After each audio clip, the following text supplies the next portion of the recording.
Ibang tatak. Mismong araw na nung elections kayo nagkita-kita ng kapwa mga kasamahan niyo po na ano? Hindi naman lahat.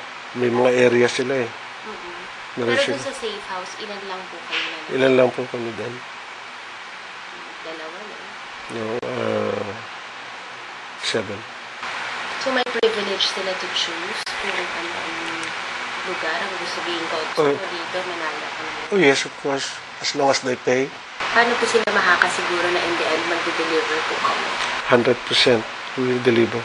Ang usapan po ba, let's say 50% down payment? Yes, wala pa kaming nakuha. Yung operator lang namin na nakuha. Anong buwan po ibibigay yung down payment? Well, that is ahead.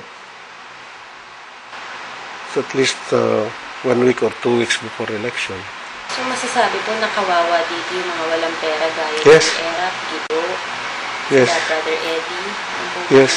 Yes. sa Vice President, sila Senator Loren. Yeah, yes. Siya lang pong sila Edu Manzano, yung iba po. Hindi naman nakukunan yun si Edo. Wala namang masyadong boto. Pagka kinuha mo pa yun, 0 na yun. Pinag-aralan nyo rin po, no? Kung ilan kay ganito, ilan kay... Oh yes, may nag-aaral. There are some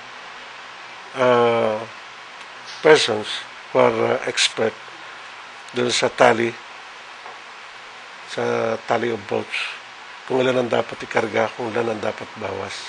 So sa Quezon City, yung pong pagkapanalo nila Bautista, Belmonte, kumbaga may halo pong ano yun? Malaking halong anomalya yan. Ang kawawa dyan yung sa defensor. Just imagine nyo, yung si Susano, supposed to be stronghold niya ang 2nd district. Talo po siya doon.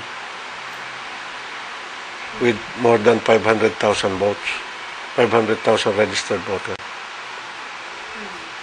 Nilampasa po siya doon. So ang inoferan din niyo dito, inoferan ng mga nagko-consolidate po ay si Belmonte. Mayor Belmonte mismo. Sa akin nakakita, hindi nangangampanya, nanalo. Parang Tito Soto, wala kang masyadong makikita ang posters, pero nanalo. So sa kaso po ni Mayor Binay, tingin niyo marami rin po magtataka doon dahil... Marami nagtataka bakit siya nanalo. Bakit siya ang leading. In fact, andyan si Marojas naghahabol. May mga player po yan. Yan natitirang supposed to be bibilangin. Yan ang titihan natin kung ano ang ginawa ng player ni Rojas at player ni Binay. So you think itong mga botong hindi pa nabibilang na tamper na ng both?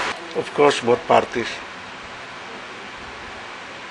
Ang hindi lang po natin alam kung yung player ni Marojas ay gumagawa ng kapamaraanan. Delikado sila pag natalo si Binay. Pag ang pinaboran nila, yung kabila, delikado sila kay Binay. Siyempre, player din sila eh. Ba't nila pinabayaan? Tapos ito namang kabila, ganun din. Ngayon na nagkakagulo, nagkakaroon ng problema yung mga players. Pero di ba maliit na lang yung number of votes na? That is 5 million pa. Ilan lang ang lamang ni Binay? Wala pang 1 million. So, hindi po ba kung magaling si Rojas, talo niya si Binay. Kung mas magaling ang pera ni Binay, talo si Rojas.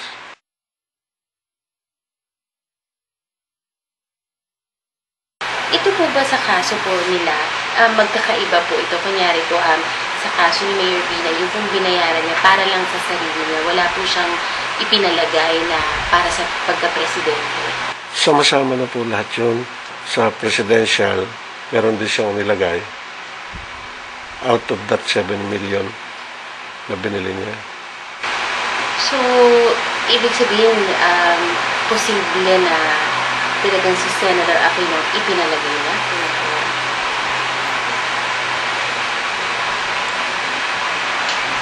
Wala kayong narinig na si Era pa ang ipinalagay niya doon sa...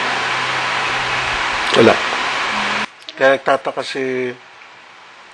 si President Erap, saan ang galing yung 3 million votes ni Noynoy, ni Aquino, biglang umarangkada. Kasi actually, ang... role namin is with the Vice Presidential Ball. And, pero kita namin ang operation ng presidential ball. So, masasabi namin na gano'n ang sistema. Malaki ang nakuha doon sa mga kalaban niyang presidente. Kunyari po, isang area lang. Kunyari, 3 minutes bago mag-ano. Dapat po na ipasok niya lahat. Kung kunyari may 1,000 voters dito, dapat na ipasok niya po yung... Mabilis po yun. Mabilis tumakbo yung PCOS. Hindi Pero po kaya po ba yun ng 3 minutes before o pinapasok niyo na po beforehand? continuous po ang pagpasok. Mabilis po. Ano po yan? Day before elections po ba kayo nag-umpisa na magpasok o yung araw lang ng... Araw na yun. Araw ng election. Tatawag yun sa amin eh. We are now transmitting. Kaya nga po, pero paano niyo po mailalagay isa-isa pa yun? Yung paano kayo Mabilis po. ilagay isa-isa yun? Simple lang sa amin yun. Yung PCOS na ginagamit namin, kinakomodate 24,000. 24 to 30,000. So kung kunyari precinct A, ito naka-ready na, Ready na yun. po yun. Pipindutin niyo na lang. Pindutin na lang. Sometimes ginagamit namin yung plus card, yung program. As I've told you, 3 klase yan. Isang switching, plus card, sa transmission. Ito pong switching yung sinasabi niyo na yun nga yung shaded box. Shaded po. Kasi yung flashcards yung pre-program. Yung transmission, ito po ba yung uunahan ninyo? Unahan namin. Ng 3 minutes. So dahil mahirap i-prove, meron, you're hoping na kahit pa paano naman sana may makinig po sa inilang. Sana po naman. At I know that there are some people out there na lalabas at lalabas para masigundahan yung aking mga sinasabi.